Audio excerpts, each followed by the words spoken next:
So yeah mga boss, good morning. Bali meron nga pala tayo ditong MIUI 125 na gagawin. Kasi yung kanyang front shock ay tumatagas. Ayan. Tagas yung shock niyan. So bali tuturo ko lang sa inyo kung paano yung diskarte, kung paano ako magpalit ng oil seal. Yan, tapos ito may sign na tumatama yung kanyang front fender sa kanyang outer tube. Ayusin na rin natin yan. Yan. So ganito yung diskarte ko dyan kapag magpapalit ako ng oil seal. Dati meron akong tools na panghila sa oil seal nito. Ngayon flat screw na lang yung ginagamit ko. So mas madali at mas mabilis. Sundan nyo lang yung gagawin ko kung paano ko siya babaklasin at ikakabit yung panibago.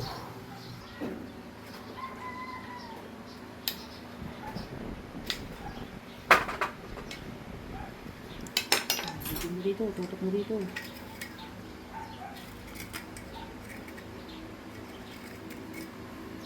Ayan, kung mapapansin nyo mga boss, yung kanyang oil seal kinakalawang na, tsaka yung circlip, meron kasi itong lock dito na circlip, wala na. Ibig sabihin kinain siya ng kalawang. Ito siya, oh. Ito, ayan, kinain na siya ng kalawang. Ayan, ito yun. So pati itong circlip na to papalitan na din. Ganito ang mangyayari sa shock nyo kapag hindi nyo na maintain yung pagpapalit ng oil seal tsaka ng fork oil.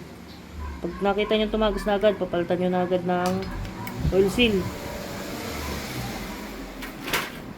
Yan kasi tumatagas na yan ang dahilan kung bakit nasira yung circlip. Ngayon yan, naputol na siya sa loob. Naiwan na yun. Yan na. Ngayon sa pagtatanggal nito mga boss, ganito lang ang ginagawa ko. Flat screw na medyo matalas sa gilid lang, pinapalo ko lang yan. Ayan.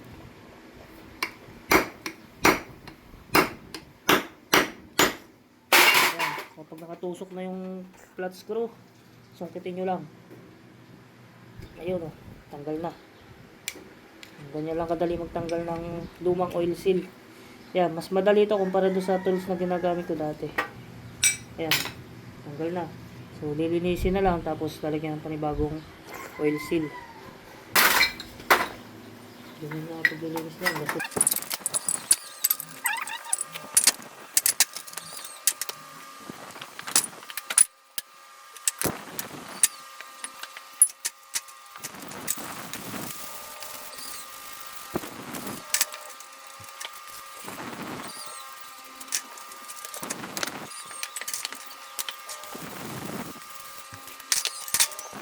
Tulad nito.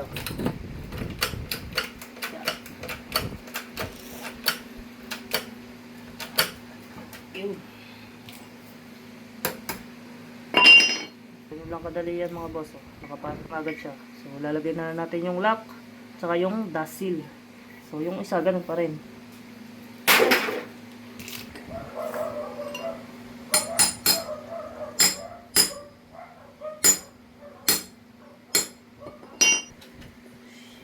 So yan mga boss, so nakabit na yung seal. Pwede man natin siyang diretso pukpukin ng martilyo gamit ito. Kaso nga lang, may chance na madamage yung oil seal. Kaya ginagawa ko pagka medyo nakalubog na yung oil seal, pinipress ko na siya dito sa aking press machine. Ayan, so para safe yung pagkakalubog niya, saka pantay talaga. Ayan, so lalagay na lang yung lock at saka yung dust seal. Okay, so ito na mga boss, yung front shock nating nirepack. Ayan.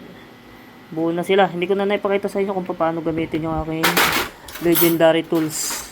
So sa sunod, papakita ko sa inyo kung paano ko to ginagamit. Ito pala yung legendary tools na ginawa ko dati pa.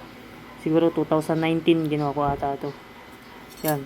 So madalas kasi kapag yung iba gumagawa ng front shock, kailangan kasi talaga 3 tao. May tagahawak, may tagatuko dito at may tagasungkit ng lock. So dito sa tools ko, kahit lang mag-isa, kayang-kaya ko to. Ito, madali lang to. So tuturo sa inyo sa sunod kung paano to gamitin. Ayan, so buo na silang dalawa at ikakabit na lang natin dyan. Right, so yun lang mga bossing. Ayan, bali may mga gawa pa tayo dito. Tinatapad lang tayo maggawa. Yan, sa mga gusto pang pumunta, pwede po kayo mag-walk-in, pwede rin po magpa-schedule.